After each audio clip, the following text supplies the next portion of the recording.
पुरुषोत्तम मास कथा अध्याय 8।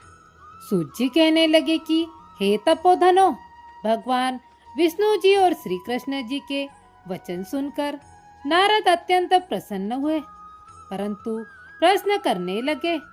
नारद जी कहने लगे, हे प्रभु, रुक्मणीनाथ जब बैकुंठ को चले गए, फिर अधिक मास को अपने धाम में बसाया। वहां बैकुंठ में बसकर अधिक मास अत्यंत आनंद करने लगा और भगवान के साथ क्रीड़ा करने लगा। श्री कृष्ण ने मन से प्रसन्न होकर मल मास को 12 मासों में सबसे श्रेष्ठ कर दिया और सबका प्रिय बना दिया।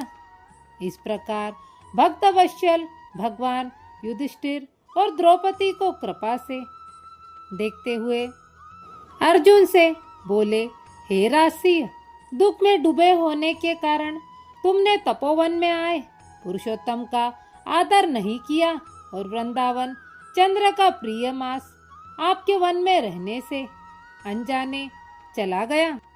भय से दुखित मन वाले भीष्म द्रोण भी नहीं जान पाए और भय के द्वेष से तुमने नहीं जाना। वेद व्यास जी से प्राप्त विद्या आराधना में लगे रहे। भयंकर युद्धशाली अर्जुन इंद्रप्रस्थ गए, पर उसके दुख से दुखित भाग्यवश आप लोगों ने नहीं जाना। अतः अब क्या करना चाहिए? मनुष्य को प्रारब्ध भोग अवश्य भोगना पड़ता है। मनुष्य प्रारब्ध से ही सुख दुख भय और आनंद को प्राप्त होता है। अतः सदा भाग्य पर ही भरोसा रखो। हे महाराज, अब आपके दुख का दूसरा कारण कहता हूँ। इतिहास पूर्वक इस कथा को अच्छी तरह श्रवण करो। श्री कृष्ण जी कहने लगे, द्रौपदी पूर्व जन्म में महाभाग्यशाली ब्राह्मण की पुत्री थी। कुछ काल व्यतीत होने पर 10 वर्ष की हो गई। अपने पिता की यह एक ही पुत्री थी और बड़ी चतुर, गुणवती और सुंदर होने के कारण पिता को अत्यंत प्रिय थी। यह पड़ोसी सखियों का सुख देखकर पुत्र पोत्रों की इच्छा करने लगी और विचारने लगी कि ऐसे मेरे भी अच्छे गुण और भाग्य वाले, भरता और सुख देने वाले श्रेष्ठ पुत्र किस तरह उत्पन्न हो। परंतु प्रारब्ध ने तो पहले ही नाश कर दिया। क्या करूं? क्या किसी मुनि के पास जाऊं या किसी तीर्थ में जाकर वहां पर रहूं? मेरा भाग्य कैसे सो गया है कि कोई भरता मेरी इच्छा नहीं करता है। बड़े आश्चर्य की बात है कि मेरे भाग्य से मेरा पंडित पिता भी मूढ़ हो गया है। विवाह काम प्राप्त होने पर भी मेरे जैसे मेरी जोड़ी के वर को मुझे नहीं सौंपता। मालिक के दुख की पीड़ा तथा कुमारी में स्वामी का सुख जैसा मेरी सखिया जानती है, मैं नहीं जानती। ऐसे व्याकुल तथा आकुल वाले मनोरथ की चिंता से मेरी भाग्यवती माता पहले कैसे मर गई। शोक और मोह की तरंगों से पीड़ित कन्या का पिता, यह मेधावी ऋषिराज भी पृथ्वी में विचरने लगा, पर कन्यादान के निमित्त जोड़ी का वर ढूंढने पर नहीं मिलने से अपने मनोरथ में निराश हो गया। पुत्री के और उसके अपने दुर्भाग्य से टूटा संकल्प का पिंजरा होने से उसको महा दारुण तीव्र ज्वर हो गया।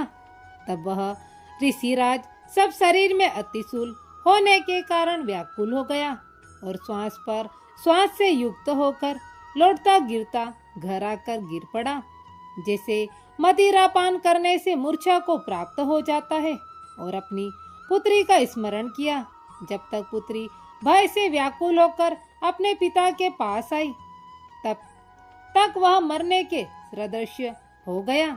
देवयोग से अकस्मात कांपता हुआ और कन्यादान के प्रसंग से उठे हुए, महोत्सव से रहित और पूर्व काल के लिए गृहस्थी धर्मों से रहित होकर संसार की वासना को छोड़कर हरि में मन को लगाता मेधावी ऋषिराज श्री हरि पुरुषोत्तम को याद करने लगा।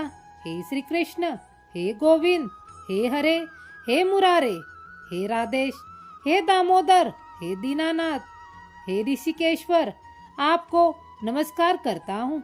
आप इस संसार रूपी समुद्र से मेरी रक्षा कीजिए। इस प्रकार मुनि के वचन सुनकर बहुत जल्दी भगवान के पार्षद मरे हुए मुनि की जीवात्मा को लेकर बैकुंठ धाम को चले गए और वह पुत्री पिता का मरण सुनकर हाय हाय कर रोती पिता की देह को गोद में लेकर विलाप करने लगी। अत्यंत दुखी होकर दारुण विलाप करती हुई मानो उसका पिता जीवित हो अत्यंत व्याकुल होकर कहने लगी, हाय पिता, मुझको किसके सहारे छोड़कर विष्णु लोक को चले गए।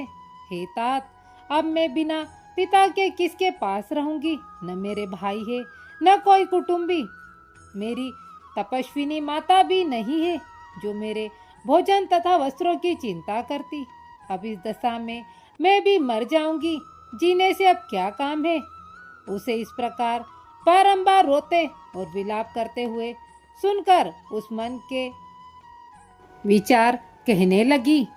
यह सुनकर वन के रहने वाले ब्राह्मण कहने लगे कि अत्यंत करुणा भरे स्वर में इस तपोवन में कौन रोता है। फिर तपस्वी मेधावी ऋषि की पुत्री का रोना निश्चय करके वहां पहुंचे और वहां पुत्री की गोद में से मुर्दों को लेकर शमशान घाट में ले जाकर विधि से चारों तरफ काष्ठ लगाकर जला दिया और कन्या को समझाकर सब अपने घरों को चले गए।